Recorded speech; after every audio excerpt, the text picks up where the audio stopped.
Hey everybody, here again with my buddy Mitch Mersa. Finish our little discussion. Hell yeah, King of Australia. And like I said, last discussion it kind of cut off a little early, and a couple points that we was getting at, I kind of stumped on. So I just want to, get a nice clean ending and get it right. And so what's up, Mersa? How you been, man? What's been going on in the last month? Pretty good. Had a bit of time off work. Been going to the beach and stuff. So got the distance sling out, and Yeah, okay. so I've been loving that. And ended up getting the 250, which Hell was yeah. Congratulations, which was brother. a win.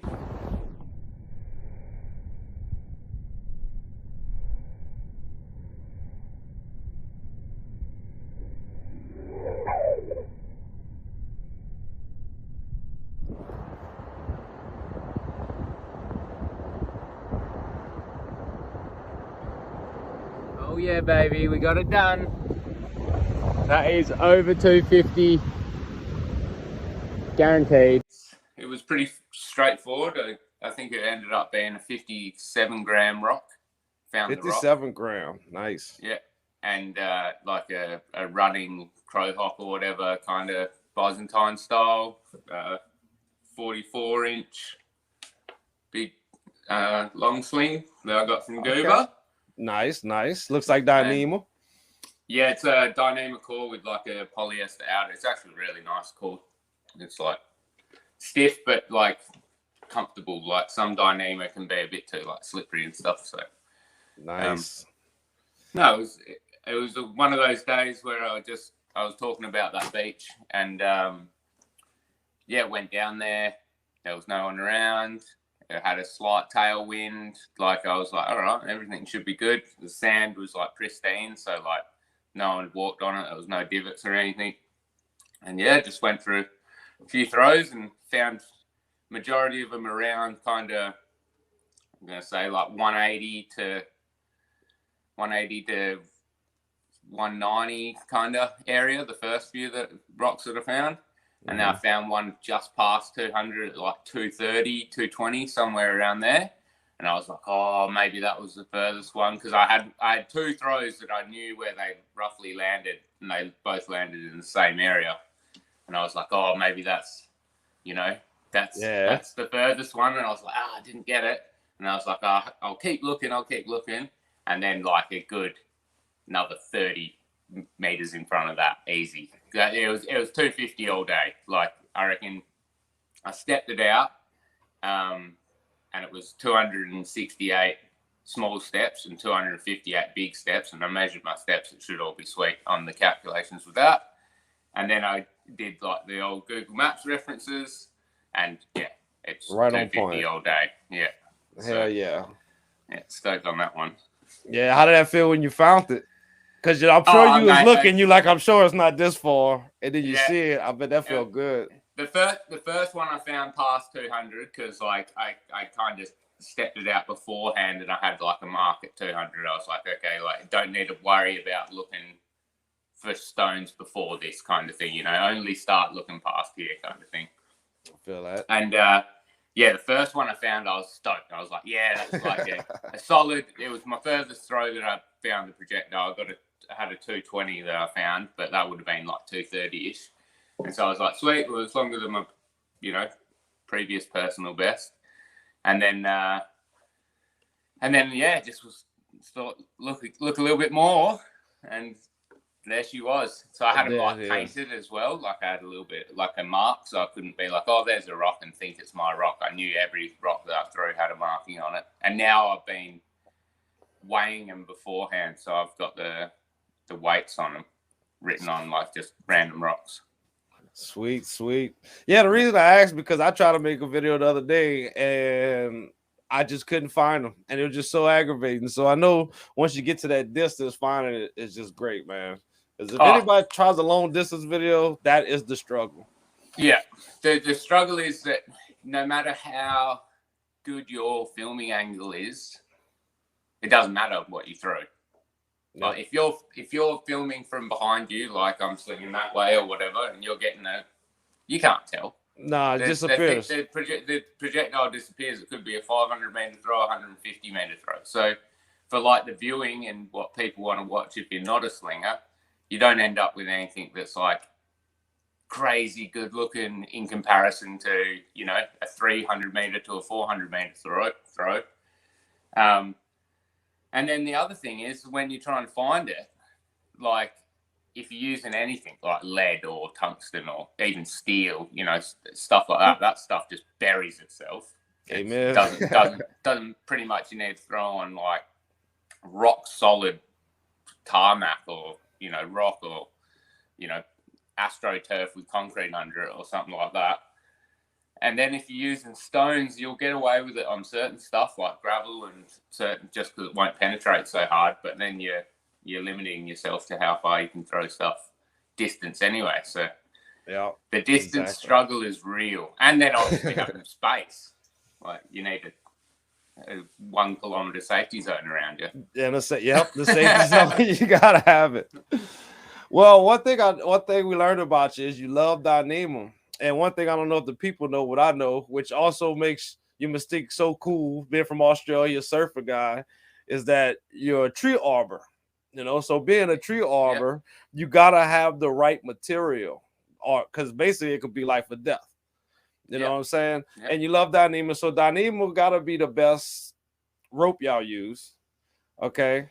And with that being said, any crazy stories being a tree arbor that maybe another, or crazy stories period, but maybe like you used nylon or something and it broke and a tree fell? Like, do you see how weak another? Okay. Yeah, I got a perfect little story for you. So nice. It's an arborist is what it's called. And Arborist, it's like a tree specialist or a tree climber. That's kind of the field that I'm in. And so we do tree pruning and removal and lots of stuff to do with trees. But when dyneema came out, it was like, it probably came out like commercially in the early 2000s. I reckon it probably was invented like late 90s, maybe, like when it first was invented. But it's like, when that stuff came out, we used a line to install a rope into a tree. So like beforehand, it wasn't really a thing because the ropes were so, you know, for their strength to weight ratio, you couldn't get the rope that high into the tree. So the old technique would be you'd literally just bundle up your climbing line, which is like a big thick rope, and you throw that to the first branch and you climb up and you kind of climb your way up the tree. Whereas when this stuff came out, you get like a little lead weight. It's pretty much like slinging. It's called throw line. And you use like, say, 50 meters of dyneema, and you throw the lead weight up into a tree fork, and then with that rope, you can pull in your climbing line. Now, obviously, throwing string into tree doesn't always work out. Yeah, that's rough. Lots of tangles, and you know, if you don't know what you're doing, you can get into a lot of mischief. So when the stuff first came out, no one that I was working with knew how to do it. You know, we were all new to it. I remember getting the stuff that's my favorite material. It's from like 15 years ago, and it's a dyneema. It's about 3 mil thick, but it's like a square flat braid. Okay. And that stuff, I remember looking in the catalog for the tree climbing gear, and it had a breaking strain of 2,000 kilograms. You know, so it can literally hold a car up. Oh, what, 3 millimeters? That's crazy. 3 millimeters of dyneema. And so I remember getting this bag like whipped around a branch and stuck in a tree. And so like we're like, oh, we'll just like yank it back out. Like we'll just pull on it. We couldn't pull on it. It was pretty stuck. And we're like, all right, we'll tie like a handle to it so we're not like ripping our hands. Still couldn't, you know, 2-3 blokes on it, still couldn't pull it out. I'm like, fuck it, let's just tie it to the front of the ute. So we've just like wrapped it around, done like a hitch onto the tow bar of the ute. Okay. And like, so we start backing up, and we're backing up, and it's just like the tree's just like, oh my God, like a fishing rod. Oh my God. The line doesn't snap, the tree snaps in half. God, the whole tree snaps. And so like we've like just ripped half a tree down. Luckily it didn't break anything, but it was just like, all right, this shit's real. Like this shit is Oh, You you know, can't get no more legit than that. I Yeah, was thinking that maybe it was gonna pop and hit the vehicle. Y'all, was that a no, possibility? it definitely would have been, yeah. Oh But my what we goodness. wanted to happen was we wanted the line to break. So then we It had, just popped. you know, Yeah. 35, 40 meters of line still on the ground. We could have tried to put a rope up the tree again. That's I what got we were you. trying to get. We just Yeah. wanted the line to break, but you know, Man, not cut the cut whole it at the tree ground down. and lose, you know, 30 meters or whatever, but try and snap it up that end. But yeah, snap the whole tree out. So yeah, strong stuff.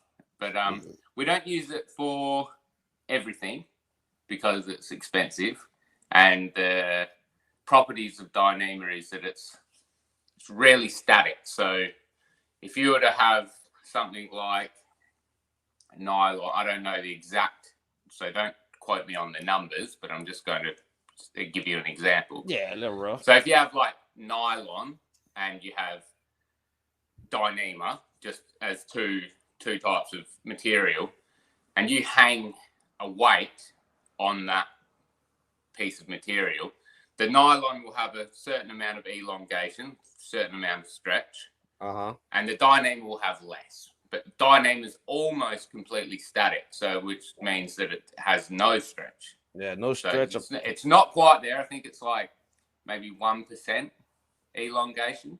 So if you have a meter and you stretch it, you'll get 1 centimeter max out of the stretch, you know, whereas like nylon might be like, if you have a meter, you get 10 centimeters, you know, not 1 centimeter, it might be 10% elongation. So at a certain weight range, it will stretch to its maximum like elongation, and then from there it's starting to actually break. Okay.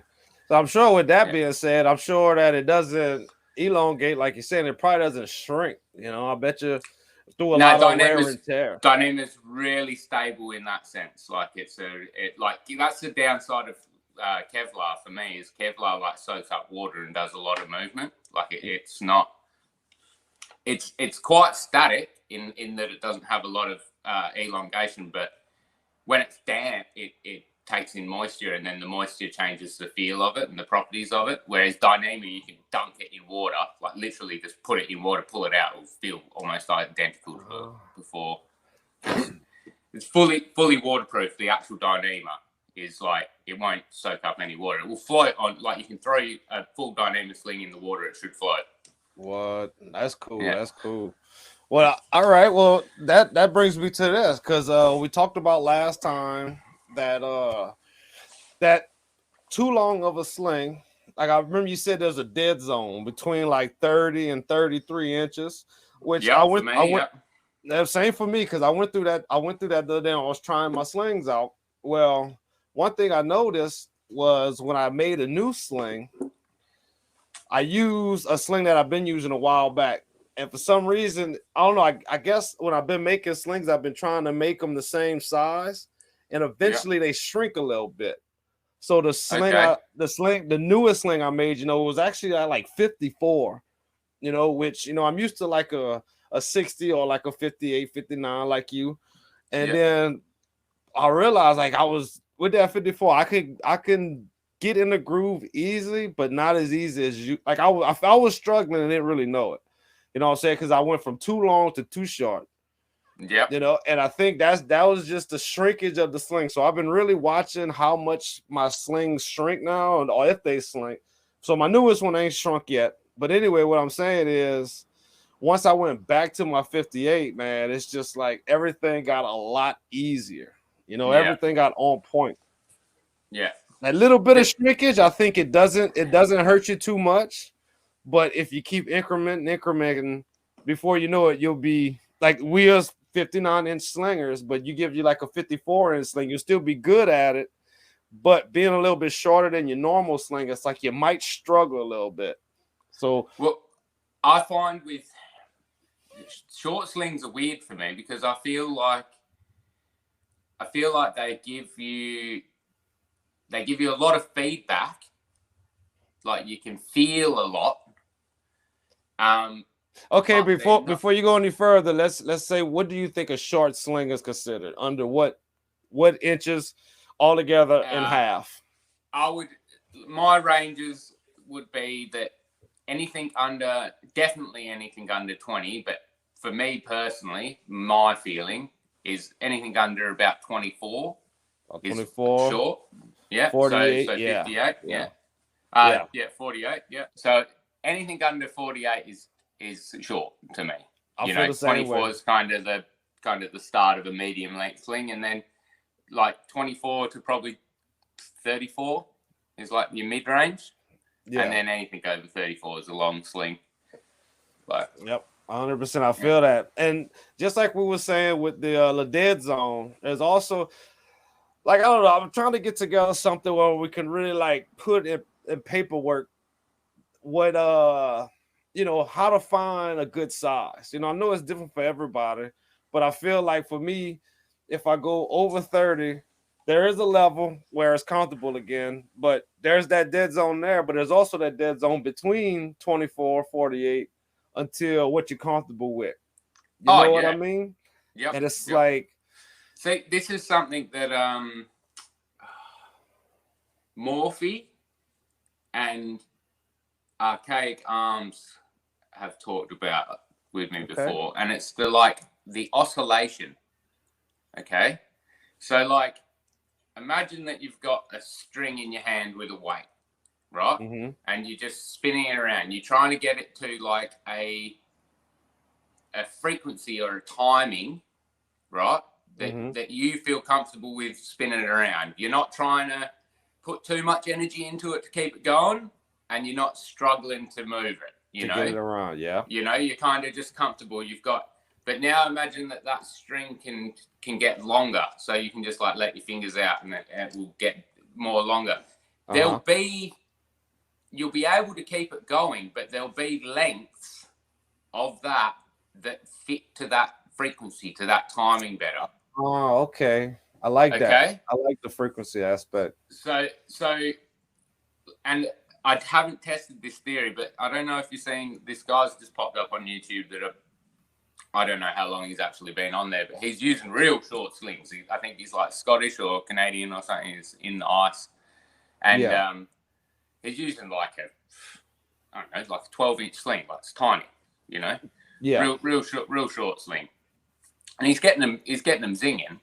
And I was thinking, well, I wonder if, so I was thinking about my two sling lengths is like 29 for like a target sling, 29 and a half. Yeah. And then for a distance sling, it's like 44, right? Yep. But if you call that 44 and a quarter, right, then the 29.5 is 2/3 of the length of the long sling. And then if you were to have something that was 2/3 the length of this sling, it would be 20 inches, roughly, just slightly under. And that 20 inch is what I would consider like a short sling, which is like Dan uses around a 22-inch, and Dan's got one sling that I made for him. It's a little bit shorter. I think it ended up being like 20.5 or 21. So it's around that 20 kind of area. Yeah. And that thing with a big rock in it, you just kind of go, huh. It's got this kind of little kind of whips, and you boom, and you can just put all of the effort into it. Like, you're putting a lot more effort to get the rock to go than if you had a long sling. Like a long sling, you'll throw a rock that heavy, that far easy. But the feedback and the like snappiness of it, kind of, it feels right. That frequency feels like it's hitting the point, Yeah, definitely. I know you're talking about too. He changed his name a bunch of times. His name now starts with a P. Paracord. It starts with a P. I'm not gonna try to say it because I'm gonna get it wrong. Yeah. But I did make a short sling video the other day, and I was talking about how a short sling, is harder to throw. But one thing is a braided short sling like mine is gonna be weighed a certain much. But if you got like a single strand sling, shorter, then I believe it'll probably throw rocks faster. You'll get more feel of it. Like you said last time, you will feel the rock at the end of the rope a lot better. Especially a short sling, you're probably going to be throwing smaller ammunition. You know what I'm saying? Yeah. If you got a real short sling, you're not going to be throwing, a 200-gram rock. But that's the funny thing, because for me, I would rather throw a heavier projectile out of either a longer sling than my normal target sling, or a shorter sling. And it's because I feel that like my target sling size is like, it's got so much body and velocity and stuff in it. It's got so much precision in the timing. Whereas with a long sling, it's like, it's leverage. You're getting that momentum moving in. You got to use pre-wind up pretty much with pre-rotor with a long sling. Like, you're not really going to get power out of the long sling without pre-rotor. You get all that energy stored in the thing, and then it's just getting your timing down to put that last little bit in. But that last little bit in's got less to do with it than with like a target length. And then with a really short sling, I feel like you can't put enough body into it because the thing accelerates so much, and it's all about your wrist. It's all about like that last little fucking pop. You can just go slow here and then bam, and just give it that last little pop. Where I feel like that mid-length, that target sling length, that kind of 28, 26 to kind of 32, that range that most people that's where they end up being comfortable after they sling for a while. That's where you can put every last bit into it. It's the whole combination of the everything, lower half of your body, your form, your wrist, everything works. You're getting the last bit of power. And that's why I also think that I hit 200 meters with a 30-inch sling. Okay, and I've got a 44-inch sling, and I've only just hit 250. Yeah. You know? So it's because getting the timing and getting every last little bit into that long sling is like a 1 in 100 throw. Mm-hmm. Getting it just right, getting it perfect. So okay. Well, this is another question when it comes to like the small slings that I've been trying to incorporate. Well, really, I'm just starting to do it with like say new people, but like say if somebody's just starting off slinging, you know, I used to start them off with say a 48. And that's usually still the thing. You know, your first month to do a 48 till you get it, then a 60 feels so much better. This I know for sure.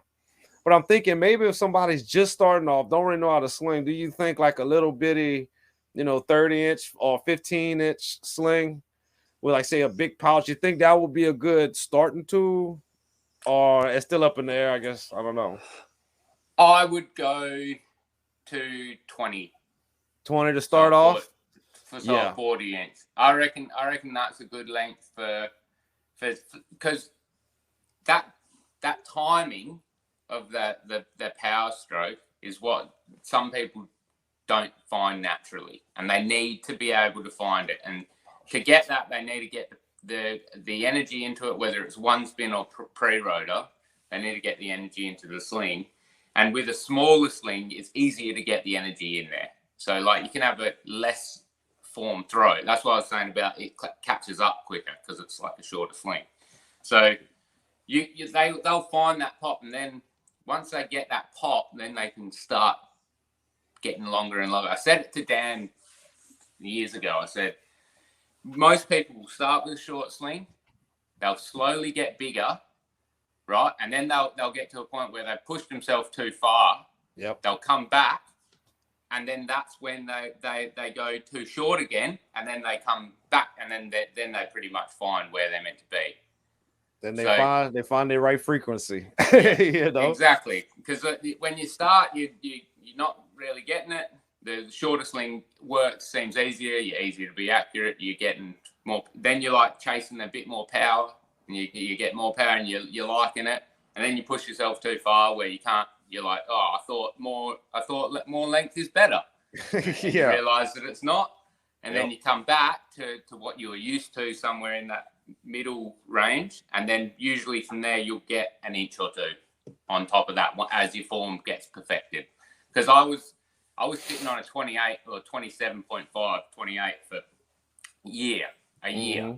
And then it slowly crept out to that 29. And that 29 is now where I'm more than happy. I've tried to go longer. I've made slings, but they just always come back to that 29.5. Yeah. I feel you on that exactly. Now, because that's my favorite, 29.5. And I'll try to do a video the other day. And this is another thing, talking about like frequency and the size. Like when you spinning, once again, my slim sling 275 paracord is thinner. It's like when I'm spinning, I feel like I hear that cutting of the air, like woof, woof. It's like I don't really feel that with my with my thicker sling, you know. Yep. But I went to the park the other day with tennis balls, and let's say, okay, my slim sling is 40 inches, my regular sling is 60 inches, maybe a little bit of change, and the tennis ball is say 60 inches. But with the same length sling, I couldn't really determine which one threw further. It was all the same distance. And I thought for sure in my head, my sling was going to throw way further than the lighter sling. All right. I was like, damn, okay, so I can't really tell the difference. But if I go with something heavier, let's say even up to 90 grams, 80, 90 grams, not too heavy, you know, with a 60-gram sling, that 90 grams, I could definitely throw further. With the heavy sling or the lighter sling? With a little bit heavier sling. All right, then a lighter sling. But the thing that maybe is a point is the knot is so much smaller. You know what I'm saying? Everything's so much heavier. Maybe it's just, you know, hard to let it go right. I don't know. What do you think about that? Like I've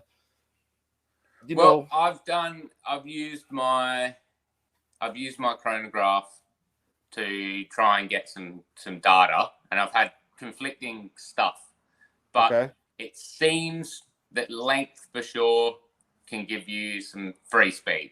Okay, so and if you have a 28-inch sling and a 29-inch sling, you almost always are going to get a little bit more speed with a longer sling. Yeah.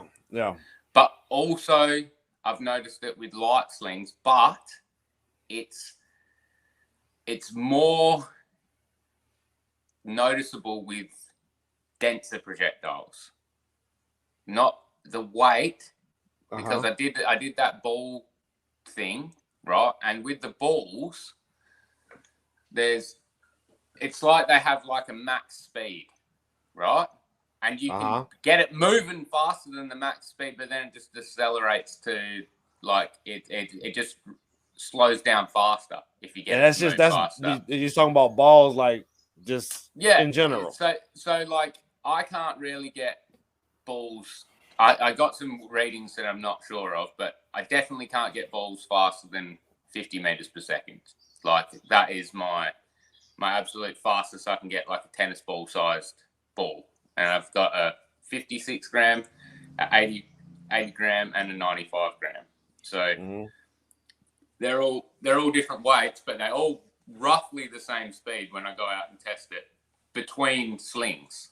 But if I use a different sling with like a denser projectile, so not necessarily the weight that it's heavier, but the so a rock, so to speak, then it's usually the lighter sling will give me more speed, meters per second. The lighter more sling? meters per second, yeah. And it's a hard equation to fully figure out because obviously, like we talked about last time, there's a trade-off in there where it's like you need so much to pull against, right? Yeah. And if the sling has a total weight of, just making up numbers, you know, let's say a 20-gram sling and a 40-gram sling, well, you're always going to be throwing 20 grams heavier with the heavier sling, you know? So to balance out that kind of how much energy you're putting into it or how much resistance and lag time and all that type of stuff, like there's factors that come into the person's form, and then there's just straight up kind of numbers, you know? Yeah, that's kind of where I'm looking at, like numbers, because I want to be able to make a chart, like some kind of chart. Like, all right, the sling is 60, okay? And then you got like a 60-inch, a 60-gram ball, a 80-gram ball, 100-gram ball, and you also got the 20 and the lighter, you know, and compare them both to say a 60-inch sling, 60-gram, 40-gram, 20-gram. Like, is there going to be a point where if we keep testing this, you can see like what's the best weight for your sling? I guess, and style too matters, because I guess if 3 or 4 different slingers try it, they might have 3 different results, which is something we should do. Maybe if we could talk to some slingers, get all 3 just slings and try to do the same thing. But do you think that there is, I mean, obviously there's going to be a really good connection if you add everything up perfect. But if there's, because you personally, you have like a 20-gram sling, and you said like target practice, you like a 80 to 100-gram projectile. Yep. All right. Now I wonder if a 60-gram sling, because obviously when it comes to the projectile, the density, stuff's gonna go further. But let's just say we're target practicing. I wonder if everything equals up. Like a 60-gram sling to a, what that be, like 150-gram. I don't know, I'm pulling numbers, but you know what I mean? Well, there's different factors, So if you're talking performance, I think you can test it. Okay, like if you're talking speed, okay. So if we had 10 slingers and we had 4 slings, say, of different weights, all the same, exactly the same length. So we're trying to cancel length out as a thing, and not the only thing that's changing is the sling weight. You could also do it by like having a loaded sling. You could have a sling that you added weight to. So you started with a sling and you made it heavier, and you could test it kind of that way. So okay, I like that. That way you could get some data. You can go, okay, well, we had 10 slingers, and they all had a correlating effect that once they got to this fast, it was always getting slower, or this heavy, it was always getting slower, or whatever, and you get some data points. But accuracy, you can't unless you get a robot. True. Because it's like now you're testing the slinger versus slinger, or you're testing yourself one shot against the next shot, and we're not perfect, so you have good days and bad days, and so accuracy is one of those things that's like you can never say that my sling's the most accurate. Well, it's the most accurate for you, or like you can't. Accuracy is one of those things you can't quantify with numbers as easily. You could if you were if you had a robot. So you had a robot and it just threw one way, and then from there, the robot can only do one thing with the sling, and then from there you get like a grouping.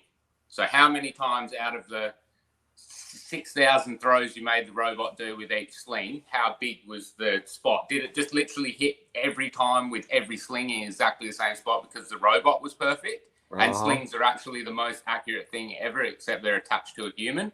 Or are slings inherently inaccurate, and that even if you were perfect, your grouping size is still a Diana, Okay, exactly. Yeah. And shout out to anybody watching this, like, know how to make robots. You got, if you can make them do that, hey, hit us up. You know what I'm saying? We got some slings you can use. But okay, let's put accuracy aside, and let's just say distance. You know what I mean? Like, because if we do all those numbers, eventually we'll find we could throw the furthest. Because I remember when we was out there in Ibiza, that's when because I always thought, I'm always into like a thicker sling, a 555 Paracord. That's my favorite. And out there, I seen Acroballistics with the big, long, skinny slings. A couple of y'all had them, and it was like when I threw with that sling, it felt good. It felt better. But you know what I mean? It's like, is it because the rocks, were the right size compared to my heavier sling? Because if I got 550 Paracord and it's a 100-inch sling, a rock that's 100 grams is going to be kind of light, which is something you said in other competition. When we talked last time, you was like something lighter than a golf ball, you might actually hurt yourself because it's too light compared to the sling. Yeah. So like, So this is exactly what we we're talking about before in regards to that total weight. Okay. So if you've got a really light distance sling like this, the amount of energy that you can put in is limited. Like you're only a human that can only put in so much energy. You're not a endless energy machine. So you can only put so much energy in. And if we call that energy whatever number, then a heavier sling requires more energy just to open up and do all the stuff because it's a heavier sling. So you're going to end up with if you're throwing a set weight, right? Then you should technically always end up with the most highest performance. This isn't just theoretical now, because there's obviously technique and the feeling that comes into it, okay? But theoretically, you should be getting the most energy if the sling is essentially weightless. Yeah. If you have a sling that weighs nothing, it's literally being held there by magnetic force or gravity or something, and then it just gets let go, then all of the energy that was moving it around goes into going forward. Yeah, and I understand that perfect. But there got to be an area where if we're throwing something that's way heavy, a heavier sling, maybe in that same scenario, so much force is in the weight. You need like a heavier sling to balance it out. You know what I mean? So I would actually think the opposite way is definitely true. Right, but it comes down to the also sling design, and then I think there's a placebo effect in the feel.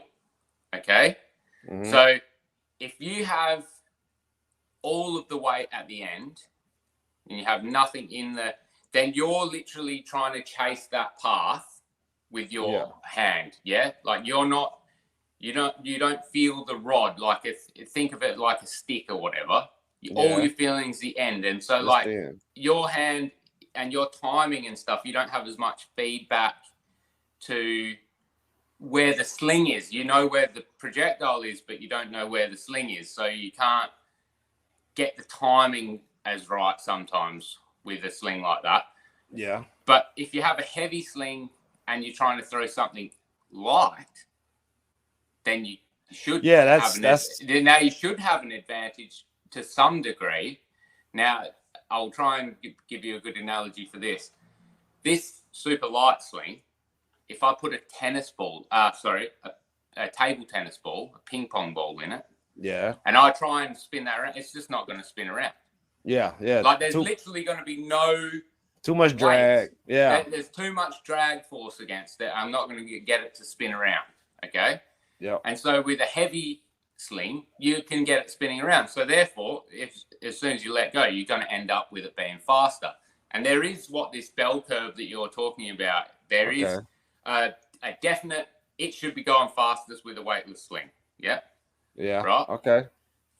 And then there's like the real life of its drag, and you're the person that's powering it. So you're the feeling of it and all that type of stuff. And that's why even when I've tried to get to like the most minute, tiny, lightest sling, the handling of it, I love this word. This is a word that Archaic Arms gave me to use. The handling of it is gone. So the performance is high, but you can't feel anything. You don't know what you're doing with it. So you become. I'm sorry. The handling of it. You just said when the sling is, bring that. Okay, when the sling is too long, you lose the handling. When the sling is too light and too long, too light. Okay. Yeah. When it's so light, and especially when your weight range for you, because this is something we talked about in the last one. You can balance that out sometimes. Okay, so sometimes you can just have a heavier sling and throw not as heavy of a projectile, and it works for you. Yeah, or you can have all of that weight in the projectile, and that works for you. And those can be balanced out to your feeling. That's the like handling side of things. Okay.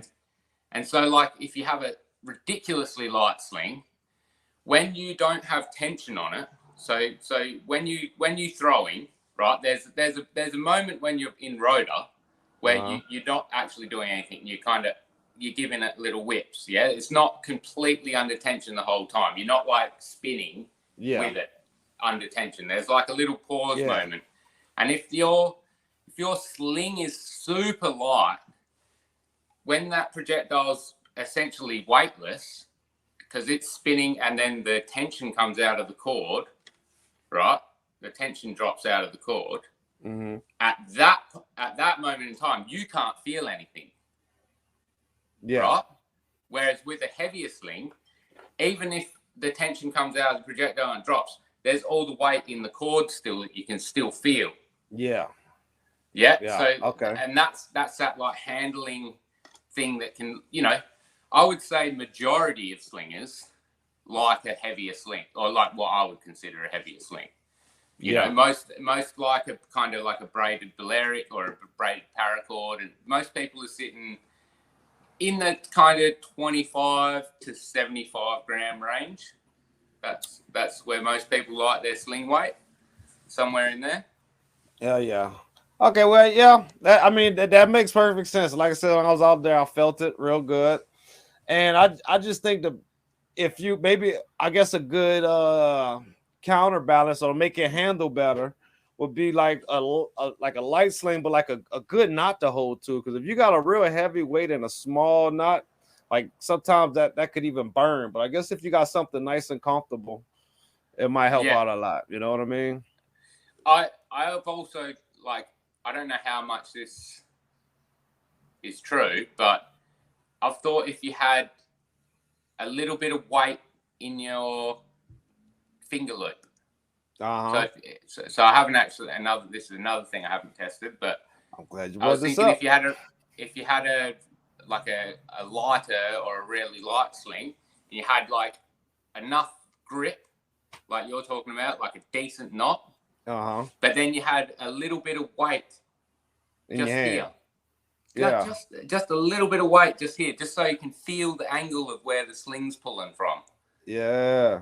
So okay. it's only there for your feedback. It's not there for the performance of the sling. It's only on your finger loop side, and it's just like the first inch of the sling is like much heavier than the rest of the sling for a really light sling. I don't think you need it for anything that's heavier, but something that's made out of something this thin, Yeah. Like just having like a couple of knots even. It could just be like something like that, but just right there on your finger, so you can just feel a little bit more. Yeah. Hey, I like that, man. It's funny you say that too, because I want to say yesterday, the day before yesterday. There's a guy. I'm so bad with names. Old. His last name starts with an O, and he made a video, and it was kind of to the video when I did the melee with the knife, and I cut myself and stuff. But what he did was in the sling handle, he put like a ball in it. And so I guess when you could melee or whatever, you got a ball in it. But he felt like with that ball in your hand, it does something to the performance. I never got to play with it yet, but that's like a video I seen like yesterday. I'll send you the link after this. Yeah. See what you think about it. You watched or listened to the podcast with Joel Turner? Oh yeah. Joe Rogan and Joel Turner. Yeah, one of my favorite. Dude, I was stuck on that podcast. I love it. Y'all go check it out if y'all ain't seen it yet. So much sense. He said something in that just really rang with me. And he said, it's a mechanical solution to a mental problem. Right? Bars. And that to me, I was just like, well, that is when you get those slings that they handle better, right? And that handling is that you've got a bigger window to fuck up in, because your sling is less sensitive. It's not going to pull down a little bit if you're off, or pull up a little bit like a really sensitive high performance style sling would be, where every little movement needs to be absolutely precise.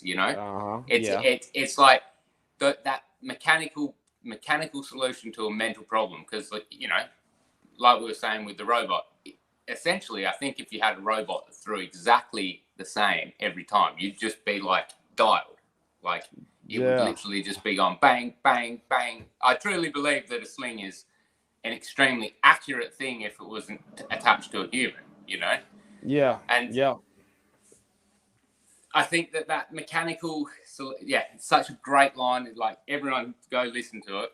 It's hard to really apply it to slinging completely, because I think that there's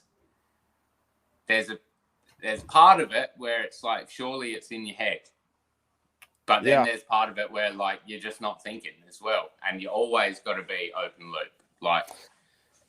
And I kind of think like, cause after I watched it, I was like, all right, I'm going to try this. But it's kind of like it's kind of like we always say, like there's so many things to think about. It's like you got to find out which road to go down. All right, and sometimes it's just hard to do because you might not think it is. You might have thought of that, and it might be different. Like you said, the human brain got so much stuff going on. But a part that I like that he said that. I'm wondering what you feel about this, because I know I need one, or I got one, but I need to precise it. I need to blueprint it, like he says, but a mantra. Always have you some kind of mantra. Do you have anything that goes on in your head when you're about to sling that calms you down, bring you back to gravity? Nah, that's what I'm in a slump at the moment, and that's one of the things that I'm noticing the most is that I went through so many years of essentially being completely open loop that now that I'm trying to make a decision, like he's talking about, and make a choice on my shot, instead of letting it be free and natural, which I think both, like he said, both work, right? But it's really hard to turn open loop on in like a target environment or a hunting right now environment. Like you out playing for fun, talking to the boys, smashing beer cans, you're probably just nailing. You got no pressure on yourself. You're just out there slinging, having a great time. But someone's like, hey, do it now. Do this one shot right now, mate. Everybody's watching. Yeah, everyone's watching. A whole different ball game. Exactly. And I think that those practices for me are something I need to personally put a lot more time and effort into. And I think you and a couple of other slingers, Modesto, Uwe, RK Calms, there's people out there, they have a system. They have a style and they stick to it. And those are the fundamentals of building yourself a closed loop system, is that you need to understand the steps that are involved in making your shot. You're standing on your back foot, you're spinning it around, you're putting the weight, you're feeling the weight. You have, and it's proven with your success in the internationals. Like, those types of styles are better under pressure, and it's proven. You can see it. You can see the guys that are doing it, and you guys don't go away from your style. Like, definitely. And what thing I'll say quick, just if you don't understand open loop, closed loop, like we're talking about, is when you slinging. You're open, like you start slinging, you figure out what you're doing, you figure out how you hit the target this time. Your open loop is going to try to go back to the same thing. Closed loop is when you need to think about everything before you shoot. You know what I'm saying? Like, you got to have, instead of a mantra, maybe things you can fall back on. And one thing he says that, which is really hard to do with slinging, which I think, like he said, you can't really apply, is he says that you need to be able to be thinking about it so much you can stop the second is not right. When you're in the middle of slinging, you can't just stop. No. You know what I mean? So that's open loop, closed loop. But one thing I would say that helps a lot, being so mental, like, especially like in Ibiza, or like when you sling with a bunch of people and the pressure's on, breathing. If there's a few things I would say, which, I say a bunch of our video, but breathing's a big one. Because once you sling, your 5 shots, sometimes it's like, all right, through. All right, I messed up. Okay, I messed up this way. You're constantly in like a rhythm, but you need to breathe and like, ground yourself every sling. I think that's one of the hardest parts to do when slinging, because especially in like open loop situation with people watching, It's like you got to breathe and ground yourself. If it's not much of a mantra, because there's so much things to think about. I think every slinger will have his own thing that they think about that helps them. But don't get caught in, the pattern of just throwing. Get my 5 shots out and move out. Because I'm learning it now in the competitions. Now that we have, I think, 5 slingers, so I might sling every 5 minutes or whatever, 6 minutes. And besides just the camera on, the pressure's on because everybody's watching. And me personally, in my head, I'm chanting, I'm supposed to be this good. I got to score good. And I mess up. And that in my head is what messes everything up because I'm not grounded. I'm thinking about the wrong things. Yeah. And that is where he was talking about in the podcast. He was talking about people that have the mental fortitude and that really good decision making don't suffer as much from these types of things. Yep. And it's like, if you're not concerned about anyone watching, you're not, like, that's not even in your mind frame. You can't, this is what I'm saying, you can't teach this to people. Some people are just personalities are like this. You're just the guy that doesn't care. You're so blacked out, you couldn't give 2 shits, whatever.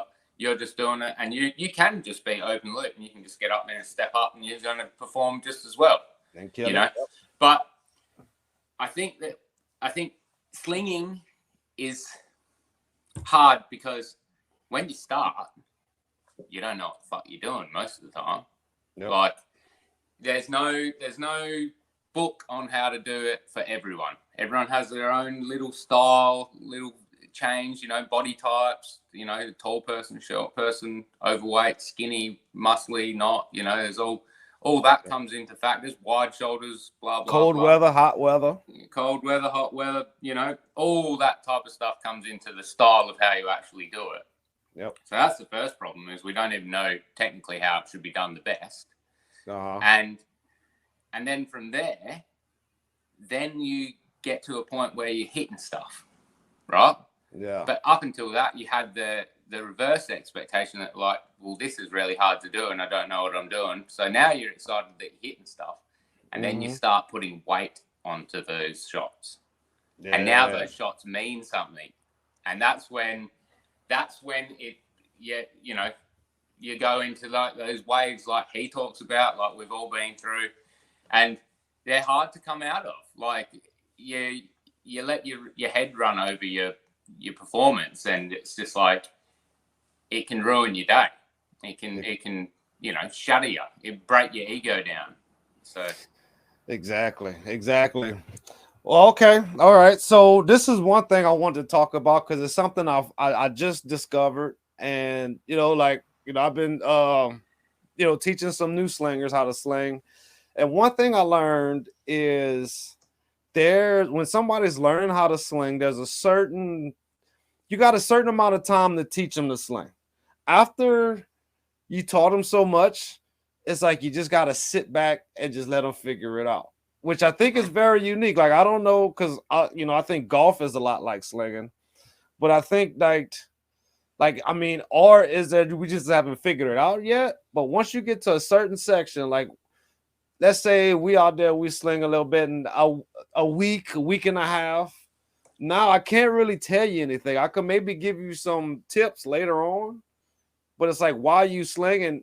Or if I keep giving you tips, it's just going to be too confusing. You feel me? Yep, 100%. I think slinging is one of those things that when you're learning, you want to have the least amount of weight on your shot. You want to have no expectations. No expectations. Yes. Your expectations should be having fun, right? And I think that's why, for me personally, if you can get to the point where you're safe and you can sling forwards, and you know that you're sending 99.9% of your shots in a forward direction, then just going somewhere with endless free ammo and just winging it.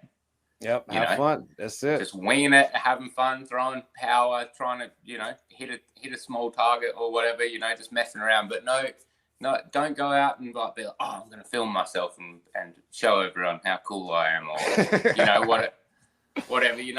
Just have more fun with it, And then from there, you can build up to a point where, okay, now you might want to start working in a controlled shot process, you know? Yeah. Now you might start thinking about trying to work it and then start bringing the weight into the actual game, you know? Oh, I want to actually, you know, do competition or, you know, that's it. Hit a certain distance and stuff. Because even distance slinging, I noticed that the other day when I was down at the beach, and if I think about that shot too much, like I'm like, oh, I'm gonna throw this mother. This one's going far. Then they're the worst. That's they're it. They're the worst throws I do. All the ones that are good, I may just like, okay, boom, you know, kind of free of too much pressure, too much thought, just being in the exact moment that I'm doing it, you know. And that Zen slinging, that open loop slinging.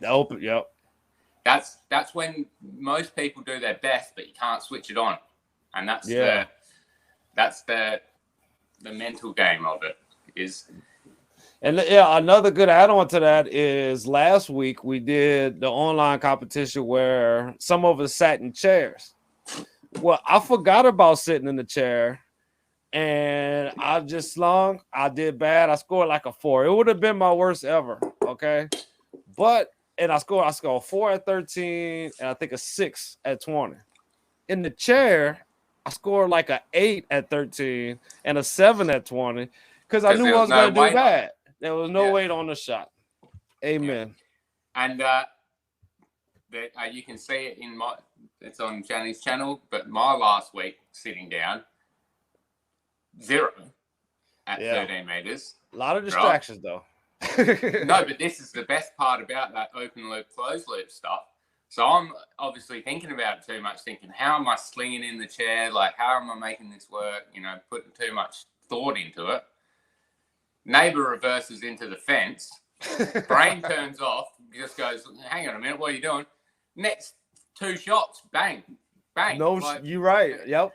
That's cool. I'm like mid-conversation and I'm just hucking them just straight into the zone.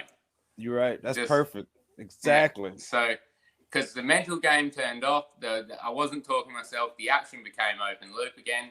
My body knows how to sling. I can sling. It's just when I'm getting in my own head.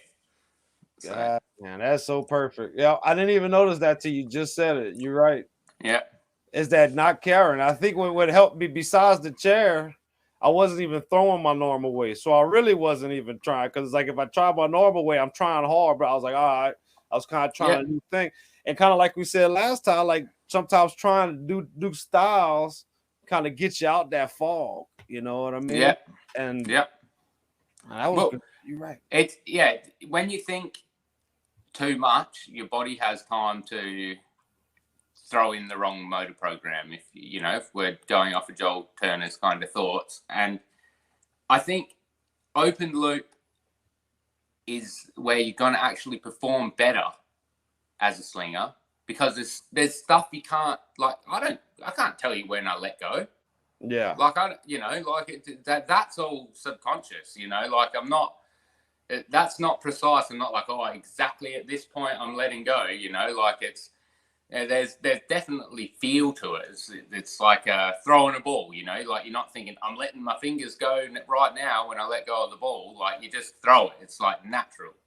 And I think open loop works for slinging, but then when you want to bring it to, I'm going to do this shot right now.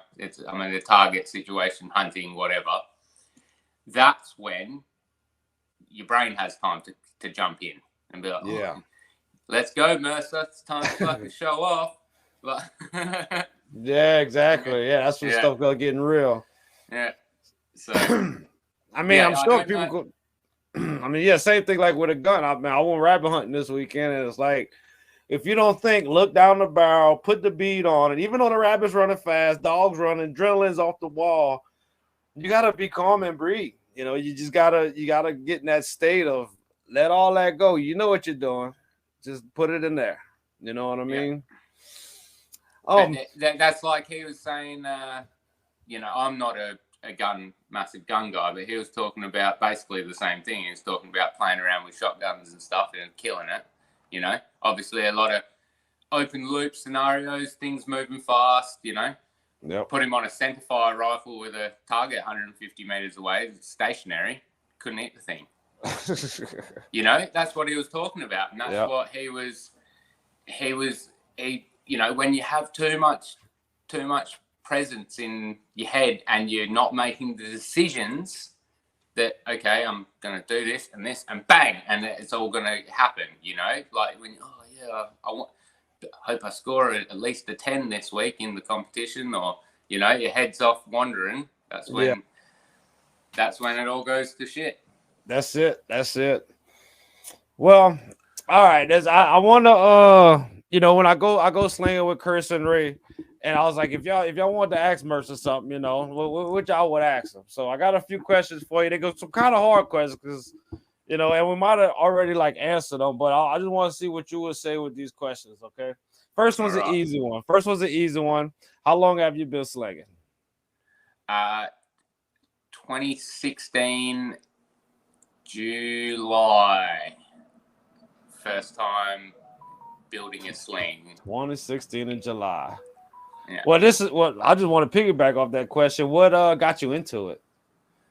So I've always roughly known what a sling is from David and Goliath and all that type of stuff.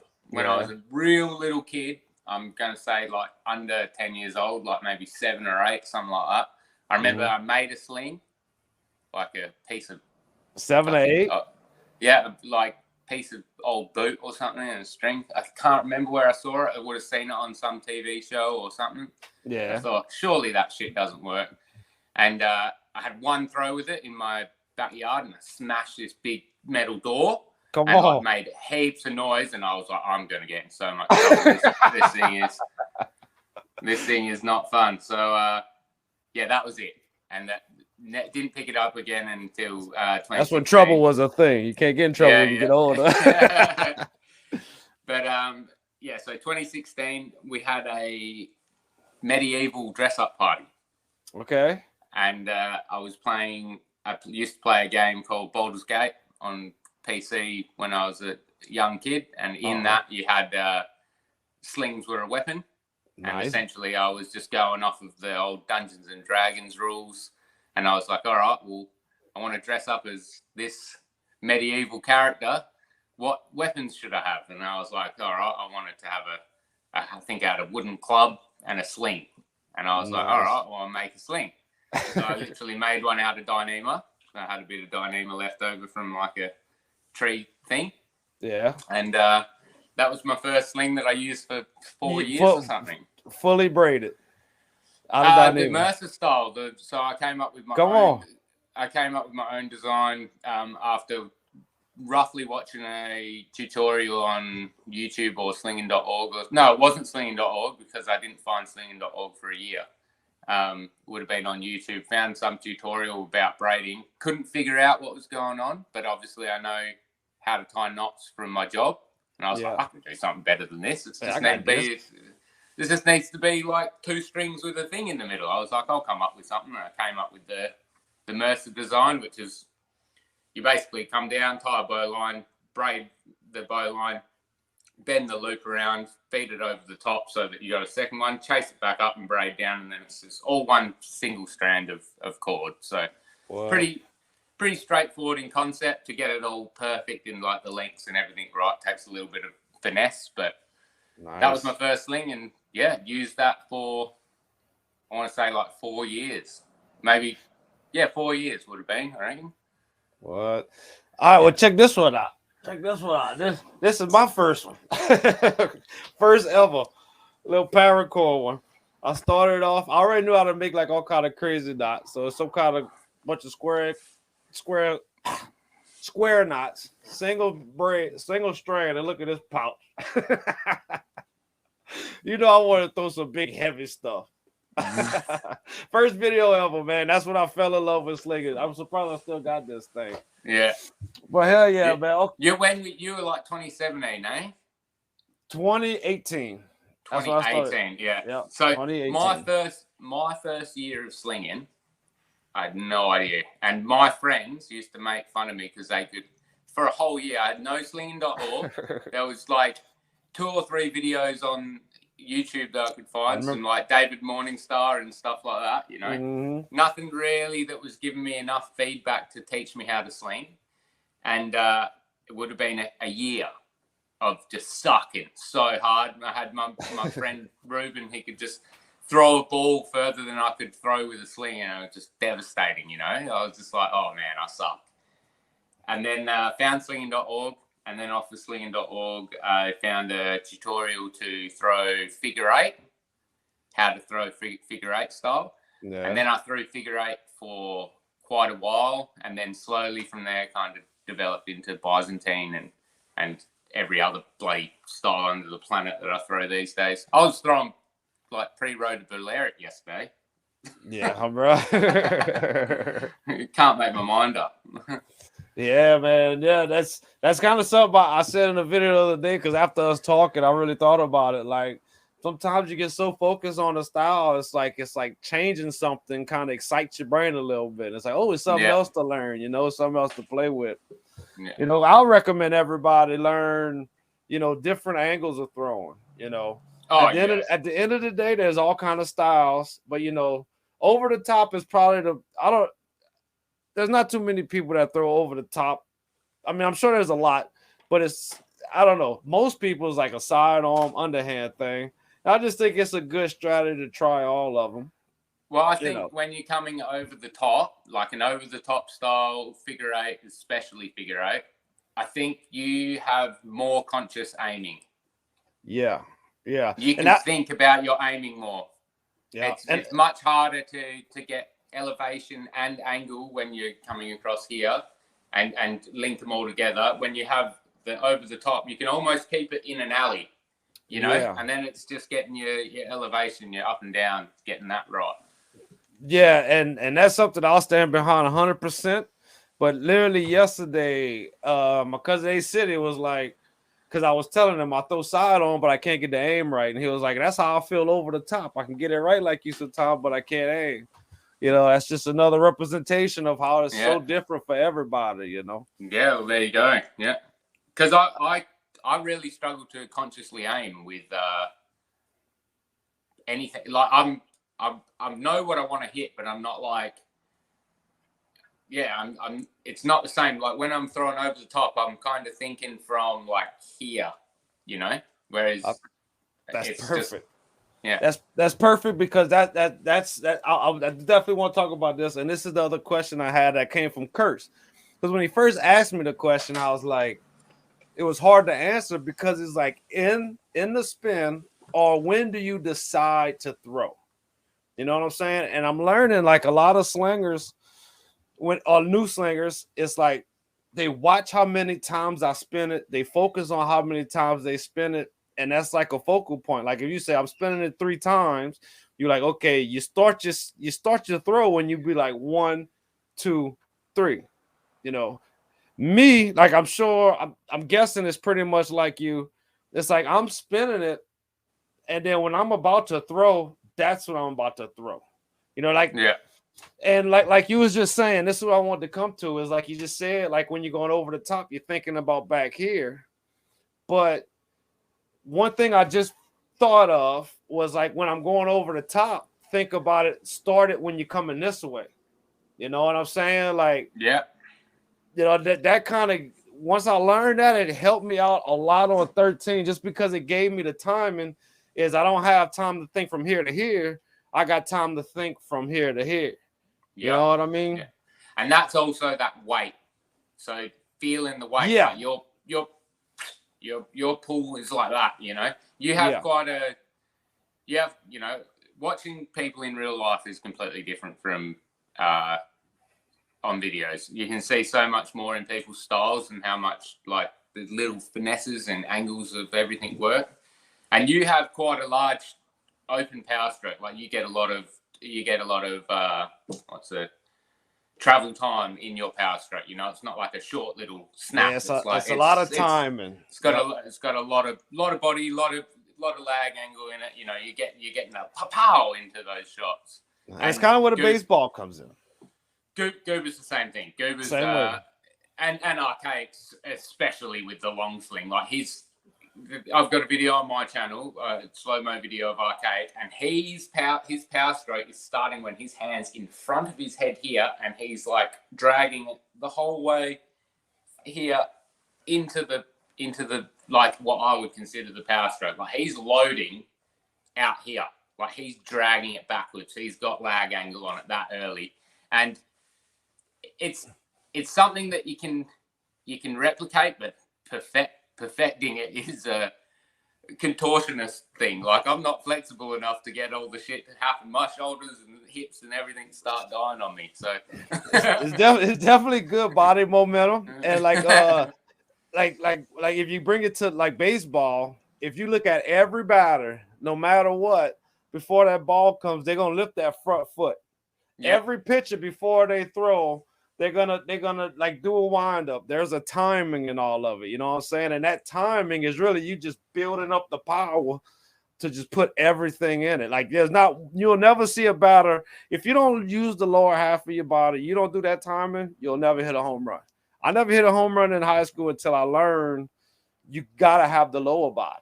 You know, you gotta have that timing. When you want to go, you gotta slow down and then go. You know. Well, that's when we're sitting in the chair for last week for you. True.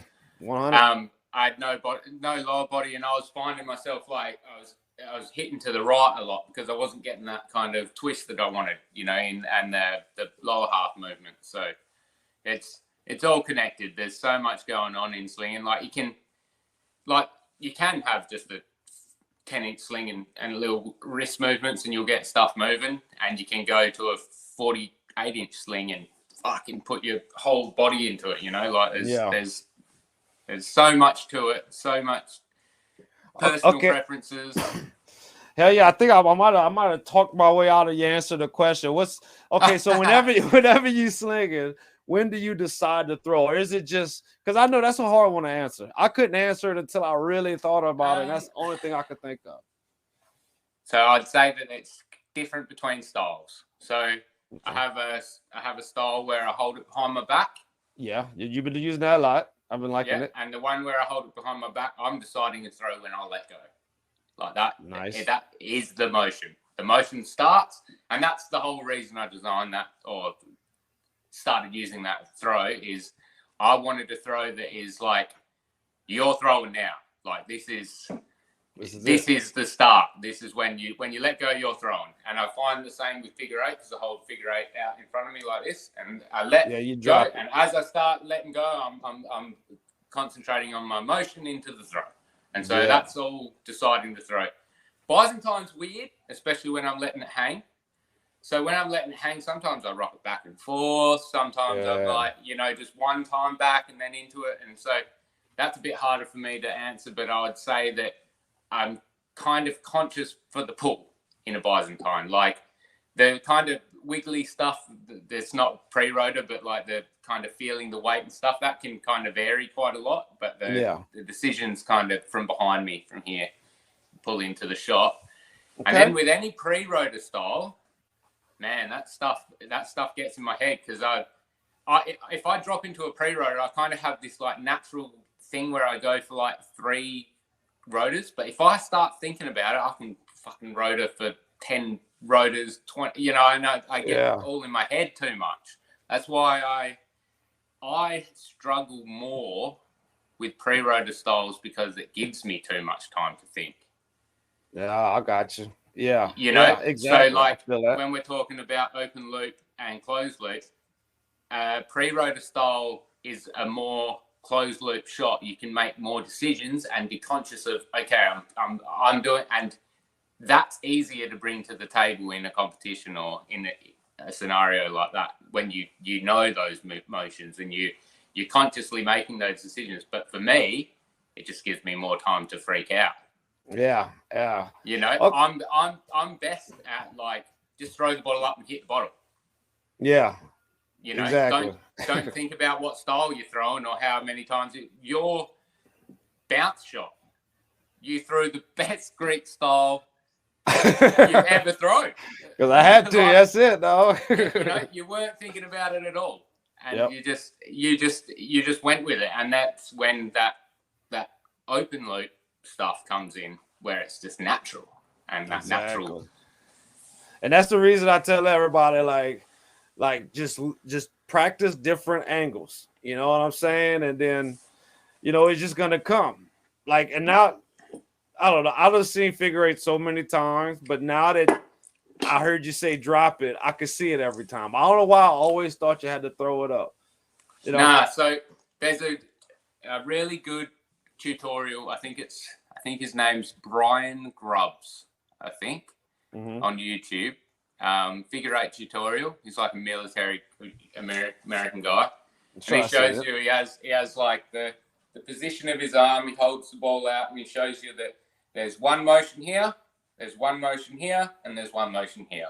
And he just shows you, and there's variants in it. Like you watch Blind Squirrel, he has his hand down. I have my palm up. There's, you know, variances in that. And Dan actually throws in to himself instead of down. Like I throw down and Dan throws in, but Dan's style is a weird figure eight. It's like it pulls it down, right? It's like this way. It's not like figure eight like behind my head here, like Blind Squirrel or it's out here. It's kind of comes in here and then up and then around like that. So yeah, I mean, you did a great job at editing. You can probably show the fastest slinger in the world. Shout out to you Dan. already know it's going down. But everyone has a little weird, you know, variants on the styles. But hell yeah. Well, there's one. All right.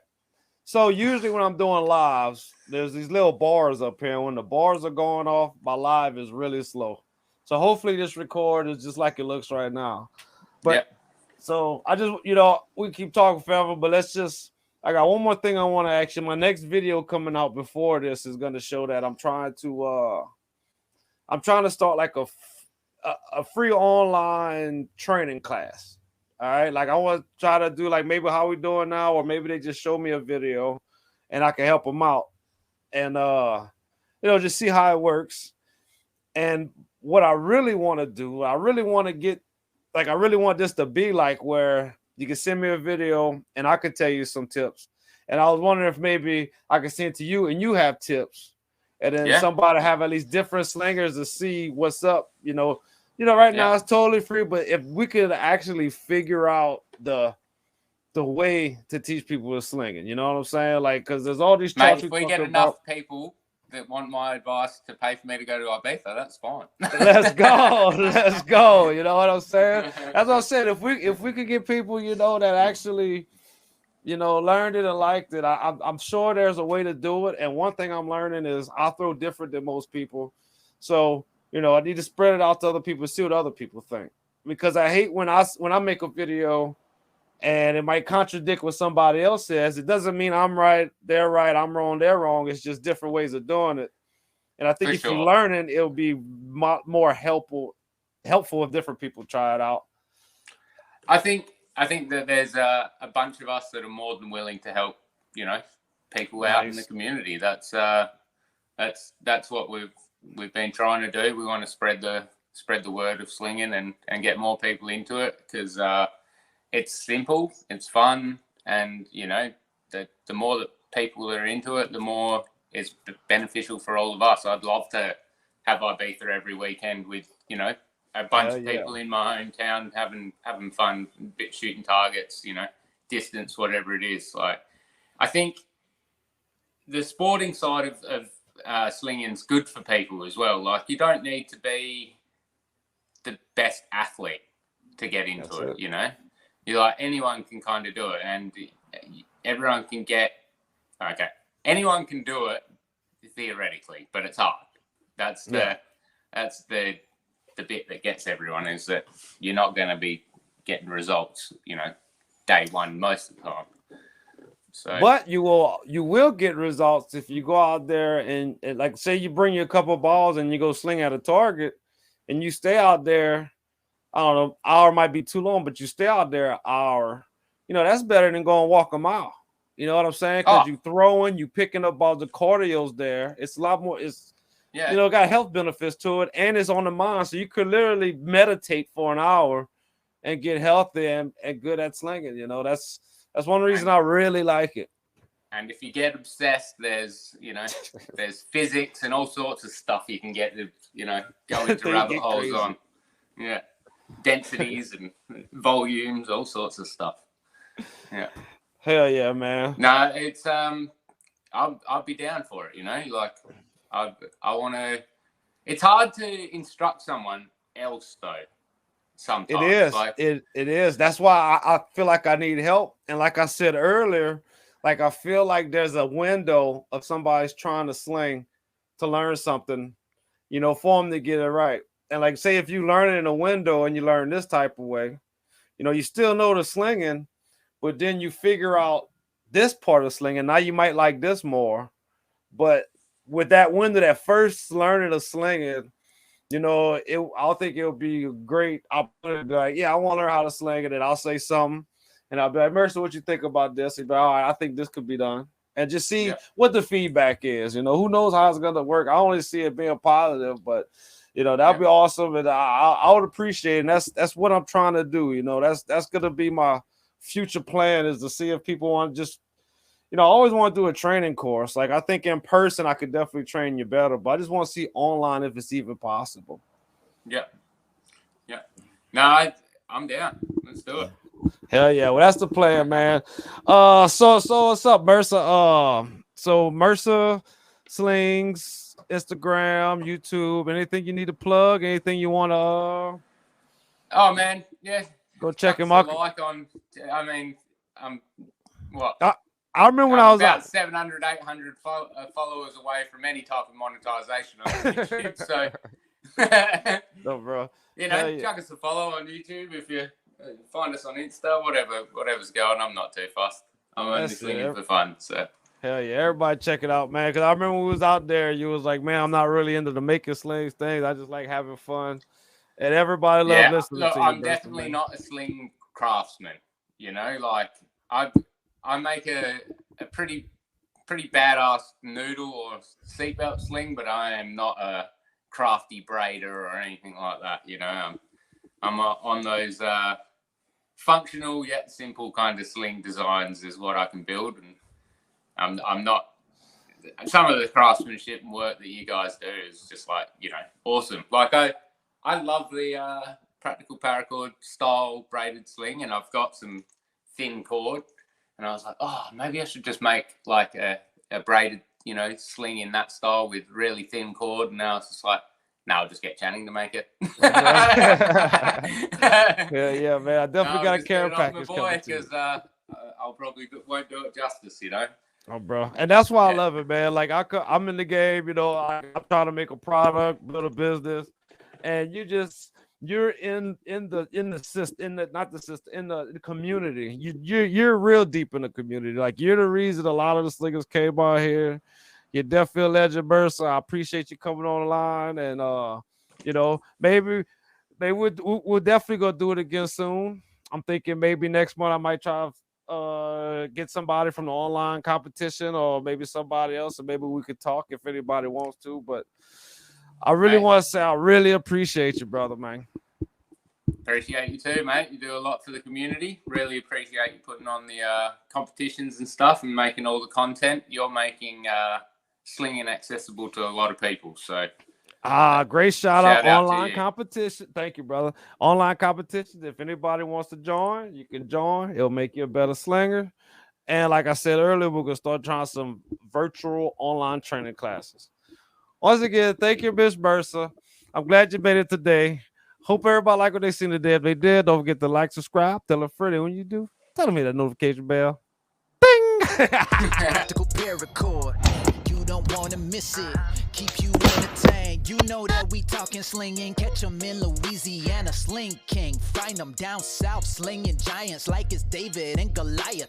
Make sure you subscribe now. All the slinging techniques. Slinging so hard I could kill a beast. Come and check me. Hey, I know that you gon' like it for sure. Make sure that you tune in to Practical Paracord. Let's go.